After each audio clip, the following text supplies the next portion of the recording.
Good evening and welcome to the Kuhn Academy for this installment of AP Government, Building Responsible Voters one video at a time. And we have two guests here today to discuss your upcoming free response exam. Hi, I'm Mrs. Bonadies. Hello, AP students out there in AP land, and glad you're joining us tonight. Hope you like that little free fall intro for our FRQ, how to do an FRQ. All right, so what we're going to do today is kind of walk you through the FRQ from the perspective of a reader and kind of give you a little background as to the tips and strategies to how to structure it. All right, don't worry so much about the content, it's more just about how to write these. Mr. Kuhn and I definitely wanted you to be ready as this is your first unit test coming up to write an FRQ. Mr. Kuhn, we have the advantage, he's been a reader several years for AP, so he's going to walk us through the structure of the AP exam. Okay, so free response that you'll be taking in May involves 4 questions, all right, and they're all basically the same. You have to do all 4. This is not like AP US where there's a choice, all right. You have 100 minutes to be able to do these. It's about 25 minutes a question, and speaking from previous experience, you will probably have plenty of time. So our ones in class will be timed as well, but you should easily be able to get the allotted time in and finish your essay in the required time they have. And in class, we're only going to give you 2 FRQs, so you'll have 50 minutes to do them. So, but similar time format. Okay. One of the questions may be what's called a stimulus-based question. All right, and that can include things such as a graph. It might also be a table. And a couple times they've also used a cartoon. All right, so we're going to be doing a lot more political cartoon analysis with you in the course as well. And I do want to point out, we are, to keep it authentic, we are, as Mr. Kuhn mentioned, we are timing your FRQs. You'll get 50 minutes for the 2 to use accordingly. I also want to point out to you former AP World and AP US, this is an FRQ, a free response question. It's not a DBQ and it's not a long essay. Also, if this is your first AP course, you are not at any disadvantage. We will all learn how to do an FRQ. Right, we like to joke in the AP community that AP US history is kind of like carpet bombing. You throw a whole bunch of topics out there, you throw a bunch of facts and hope some of them hit the target. In AP Gov, you kind of have to hit the pickle barrel. You only got to drop a bomb, but it has to be spot on. And in light of that, I'm going to have Mr. Kuhn, again, as a reader, there are different types of questions and there are different verbs, and different verbs require different actions as you as a writer. So Mr. Kuhn's going to walk us through that next. Okay. So when you get an FRQ question, you're going to see a stem. And that stem is basically a statement about Congress, a statement about the presidency, a statement about political parties. So you want to read that statement first, and then there's multiple parts to the question broken into usually A, B, and C. Maybe it's A, B, C, and D. It's similar to the short answer you did in AP US last year for those of you that took that course, but a little more detail to that. And here, as promised, are our verbs and what we need to do with these. Right, so you're going to see one of 5 verbs to start your question, all right? Usually a beginning of a question will have an identify, all right? It might say identify 2 powers of Congress. Those can literally be bullet points. You don't even have to write a full sentence. And I'm sorry, I interrupted you, Mr. Kuhn. Those are literally, you can almost go back to your note cards. Identify what are 2 functions or 2 powers of Congress. And as Mr. Kuhn said, literally just bullet points and boom, done. Right. Complete sentences are better, but you can still get the point for using bullet points, okay? Then you'll also see some questions that say to define, all right? So when we do define, this is literally taking the word off of your note cards, okay? And I would, and for those, I usually tell students to try to hit your key words, all right? So in a definition question, you say define federalism. You might have to, you might want to make sure you hit the words state and national, division, and division of powers, and then underline those key words so the reader knows exactly where your definition is. Because as readers, we're usually looking for 2 or 3 keywords to make sure you hit the definition. All right. Once in a while, there'll be a compare question. And compare is just that. You're taking 2 different things, compare the anti-federalists to the federalists. and you make sure you talk about both of them when you do a compare. All right, but the two you're going to see most frequently are describe, and then explain. And these require a little bit more work. Right. A describe you want to think of as basically a definition plus one, like an extra sentence to show you have an understanding or giving an example or what does it look like. Okay, but it doesn't have to be 2-3 paragraphs or anything like that. You can do a description in a couple sentences, but you really want to make sure you say what it looks like and include your definition in that. All right, and then explain is kind of the big enchilada. That's the one you're going to see the most. All right, and when we explain, we're explaining how and why. All right, or how or why something is happening. And you always say that they tell you at the reader, this is closing the loop. Can you explain about closing the loop? Yes, exactly. Thank you.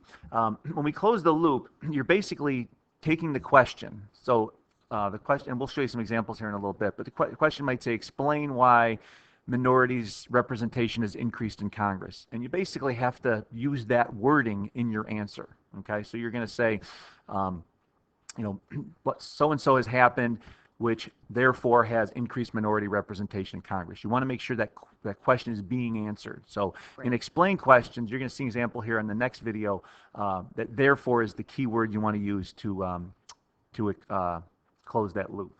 And as Mr. Kuhn explained, every year on the AP exam there are 4. You'll get 100 minutes for these 4 FRQs. So here is a sample FRQ of one of the 4 from last year, from the 2016 AP exam. All right, so this was question 4 from last year. All right, again, don't worry about the content. I don't expect you to know this stuff yet, but we just want to show you the structure. All right, so it says the Constitution limited the power of the national government and restricted popular control. However, citizen participation has changed over time. So that's the stem. All right, that's telling you what the question is about. All right, so what do we know happened? We got a limited power of the national government. All right, but we also see restricted power control. All right, and then it's telling you that over time, citizen participation has changed. So you got to know that this is what this is hitting on, and these are the facts I have to recall. All right, when you see this stem. All right, part A. And you really want to think of these as 4 separate essays, okay? Not even essays, but just 4 separate questions. You're not writing this as a full-blown essay. You're not writing this in paragraph form. You're not writing a thesis statement. You're not citing evidence, nothing like you did in U.S. history. This is just literally a, one-sentence question you're answering in a couple sentences. So this says explain how each of the following, okay? So you want to make sure you mark up the question each, which means you have to hit on both of them. Each of the following constitutional features protects against the concentration of power in the national government. And this one, students, we're in familiar turf, right? Right now with checks and balance and federalism, our first unit. Again, B, C, D, don't worry that you might not. We're not there yet, but this is familiar turf. And again, you just want to do that explain. And I love that guidance of looking at each one, A, B, C, and D, as a separate little prompt or STEM. And hopefully, as soon as you turn off this video, you're going to open your notebooks and look at your checks and balances and federalism notes, because that might be your FRQ tomorrow or whenever this is. All right, so here we're explaining, all right? So this is where that close the loop comes in. So what we're going to have to do is we're basically going to have to say what checks and balances are, okay, and describe, Congress is able to, override a president's veto, all right?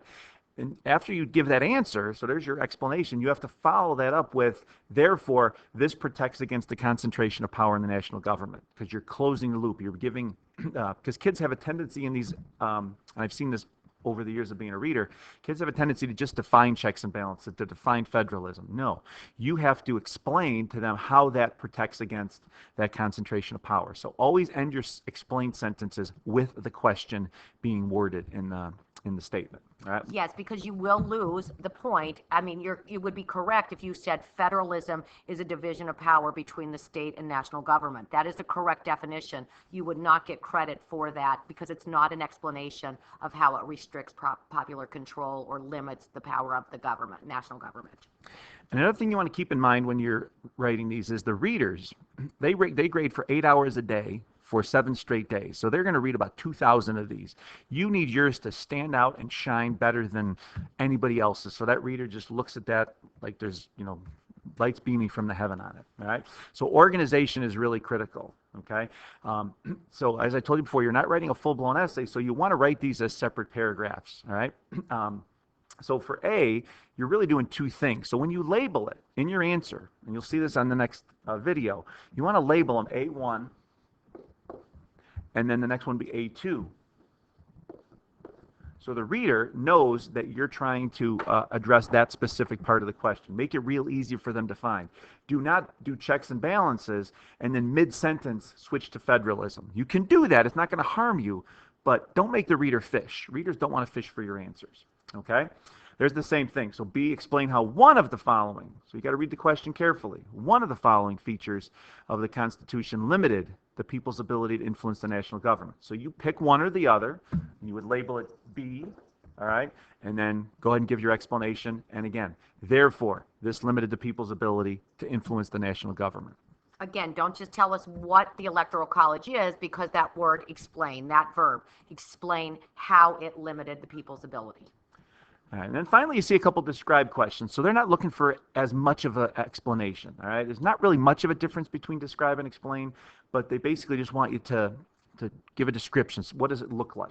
So describe a constitutional amendment that increased suffrage. All right, we should all know, all right, that our 19th Amendment granted, Ms. Bonadies, women the right to vote. Right. And then the 26th granted 18-year-olds, some of you, the right to vote. Right, so that could have you excited coming up for the 2020 election there.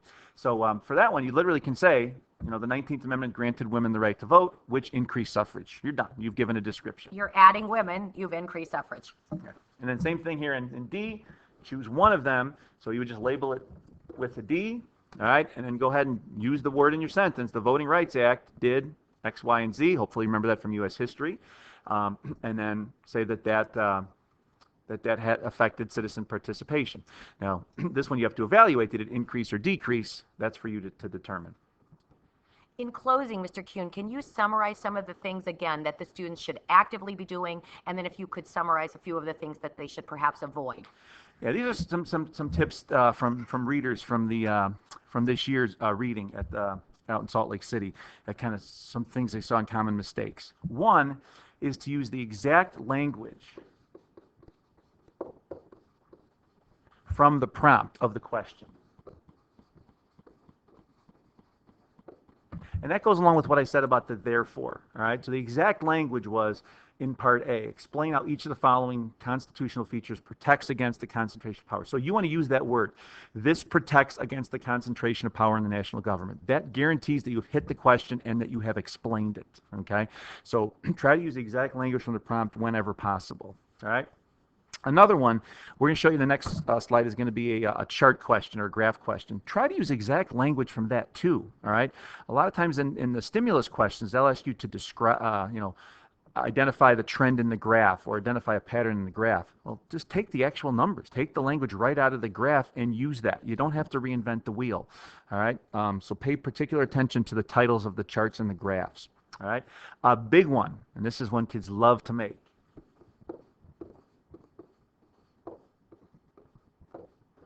No pronouns, all right? Avoid he, they, it. She, we. Because the reader is not going to know what you're talking about. You may think, oh, my teacher's going to know what we're talking about, and that might be very well true. But somebody sitting in Salt Lake City at 4 o'clock in the afternoon doesn't know you from any of these other kids that they've been reading. So make it very specific. Don't say the government. Say the federal government. All right. Don't say he. Say the president. Don't say they. Say Congress. All right. Avoid pronouns. All right. And then finally, last big tip here is we want to make sure we use separate, I'm going to use an abbreviation hopefully your English teachers use, separate paragraphs. All right. Do not write it as one full-blown essay. It will make it very hard for the reader to find the answer, and it's very easy to miss points. All right. So label the A, the B, the C. There's some division in the AP community about whether or not to label your essays, but I will stand by the fact that if you label it and know what you're doing, you can't go wrong. All right. So thank you very much for listening to this installment of the Thanks for listening. You're going to be very well prepared for this upcoming FRQ. Yeah, FRQs. So thanks for listening to the Kuhn Bonadies Academy, where we're building responsible voters one video at a time. And starting tomorrow in your FRQ, you're going to be free falling. She's a good girl. Crazy about health. Loves